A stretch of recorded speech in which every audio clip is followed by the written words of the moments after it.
and I'm glad to be back.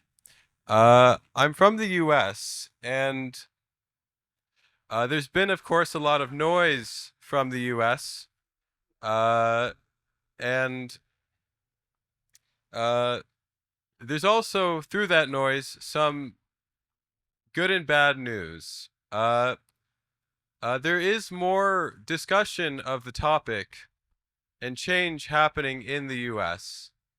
Uh, that doesn't really break out through the other news from the US. But in the state that I'm from, Oregon, uh, there's now a lawsuit against the state of Oregon uh, filed for not protecting children equally under the law against genital mutilation.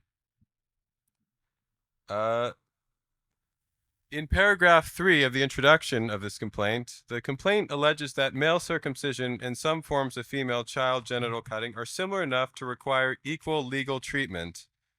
The plaintiffs suffered and continue to suffer harm because Oregon's child genital cutting policy treats males disparately from females. Well, that was, I think, the first paragraph. But paragraph 3 states, every person, including every child, has a right to bodily integrity and personal autonomy.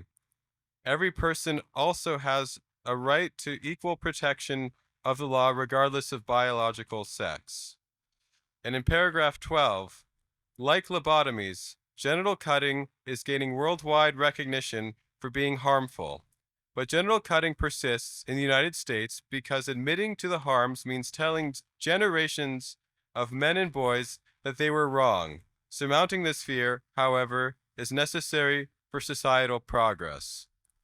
And this is societal progress that is necessary to happen. Recently, in New York, a child was in a child was with a heart disease was treated, and then at the hospital, the parents were asked if they wanted their son to be circumcised as a routine procedure. They went along with it, and what they said is, we weren't aware of any of the risks. We didn't really know. No one told us that there was elevated risk for children with his heart condition. And as the parents said, quote, the vital organs of his body lost blood and oxygen, and he suffered liver damage, kidney damage, brain damage. How does that happen in a cardiac neonatal intensive care unit? And that is a good question. How does that happen in a cardiac neonatal intensive care unit? Something that causes organ damage that's unnecessary, that is also genital mutilation.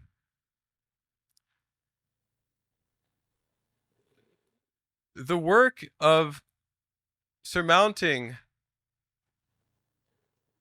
the resistance to admitting the harm and being aware of the harm is happening now here today in Köln at this event. Thank you.